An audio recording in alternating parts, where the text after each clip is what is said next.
ఫిబ్రవరి 27, 2025న తెలంగాణ రాష్ట్రంలో 3 ఎమ్మెల్సీ ఎన్నికలు, ఆంధ్రప్రదేశ్ రాష్ట్రంలో 3 ఎమ్మెల్సీ ఎన్నికలు జరగబోతూ ఉన్నాయి. ఈ ఎన్నికల్లో ఓటర్లు ఎవరు పాల్గొనేది?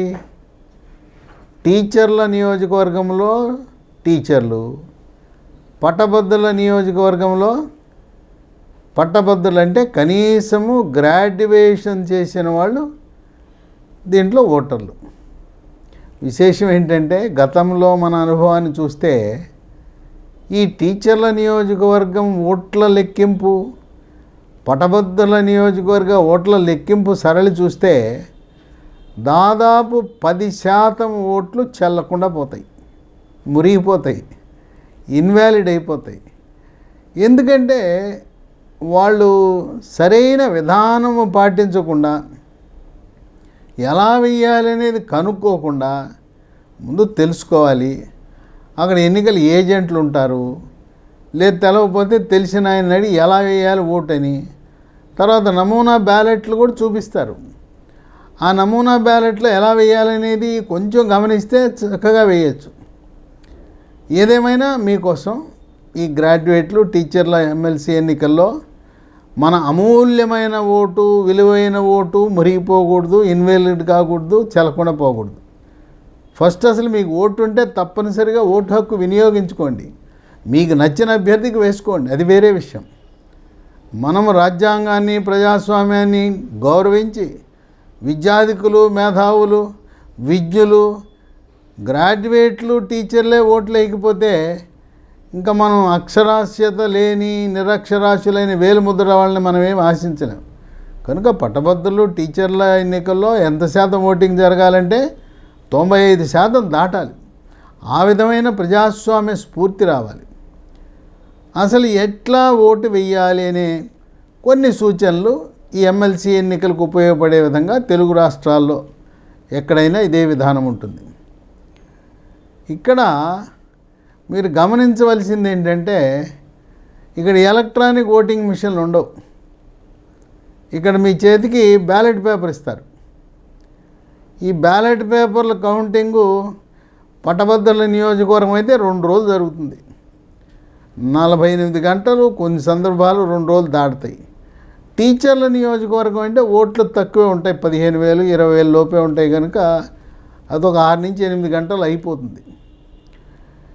ఈ బ్యాలెట్ పేపర్ని మనం తీసుకుని మనం ఏ అభ్యర్థికి అయితే ఓటు వేయాలనుకుంటున్నామో ఎడమ పక్క ఆ యొక్క అభ్యర్థి పేరు ఉంటుంది, మధ్యలో ఫోటో ఉంటుంది, కుడి పక్క ఒక బాక్స్ ఉంటుంది.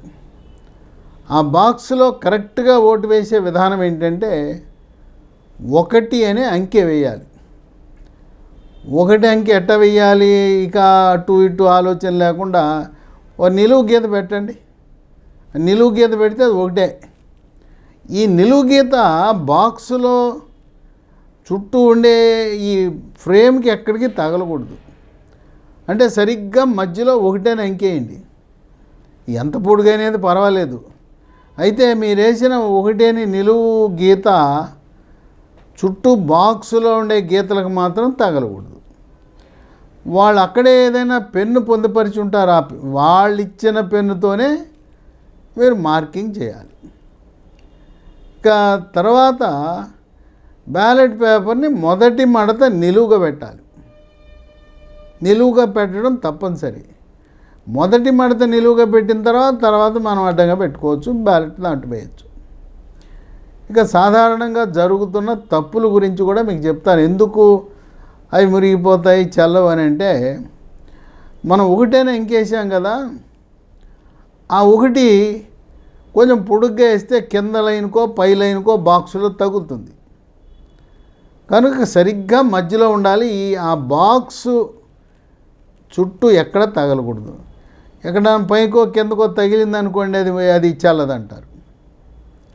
తర్వాత 1 అనే అంకె వేయాలి. కొంతమంది అనాలోచితంగా రోమన్ అంకె వేస్తారు. 1 రోమన్ అంకె అంటే 1 ఉంటుంది నిలువు గీత, పైన ఒక అడ్డగీత కింద ఒక అడ్డగీత ఉంటుంది. ఇది రోమన్ అంకె అంటారు. ఇది కూడా చెల్లదు, నిలువు గీతే చెల్లుతుంది. ఇంకా కొంతమంది అనాలోచితంగా 1 అని రాస్తారు, ONE 1 అని రాస్తారు, అది మురిగిపోతుంది. లేదు 1 అని అక్షరాలు రాసినా మురిగిపోతుంది. చాలామందికి ఏంటో టిక్కు పెట్టేస్తారు, టిక్కు పెట్టినా మీ ఓటు మురిగిపోతుంది. ఇంకా కొంతమంది ఎక్స్ గుర్తు దాంట్లో పెడతారు, ఎక్స్ గుర్తు వేసినా మురిగిపోతుంది. తర్వాత ఇంకా కొంతమంది ఒకరికంటే ఎక్కువ అభ్యర్థికి ఓట్లు వేయాలంటే ఒక 10 మంది ఉంటే 1, 2, 3, 10 అంకెల దాకా వేసుకోవచ్చు. అంటే మీకు అత్యంత ప్రీతిపాత్రుడైన మీ గెలవాల్సిన అభ్యర్థికి 1 వేయండి, కాస్తో కూస్తో సరే ఆయనకు కూడా వేద్దామంటే 2 వేయండి.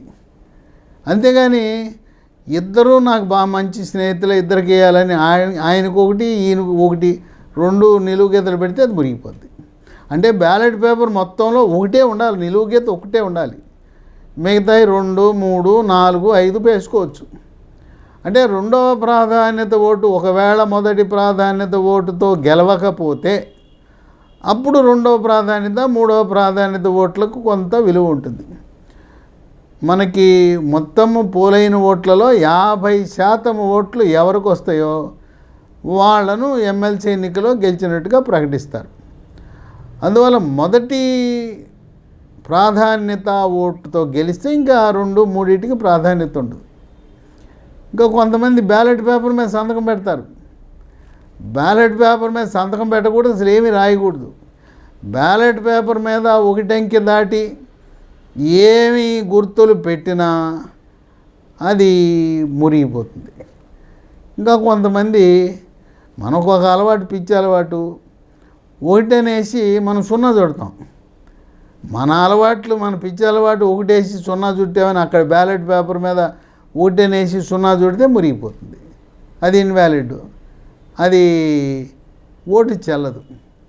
ఇంకా కొంతమంది అక్కడేమో బాక్సులో 1 అనేసాం, మళ్ళీ 1 చుట్టూ ఇంకో బాక్స్ కడుతుంటారు పెన్నుతో. బాక్సులో మళ్ళీ బాక్స్ వేసామంటే ఆ బాక్సు కూడా అది ఇన్వాలిడ్, ఓటు చెల్లదు.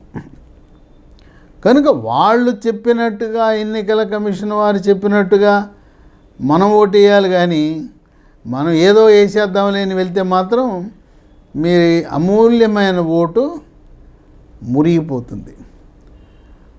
తర్వాత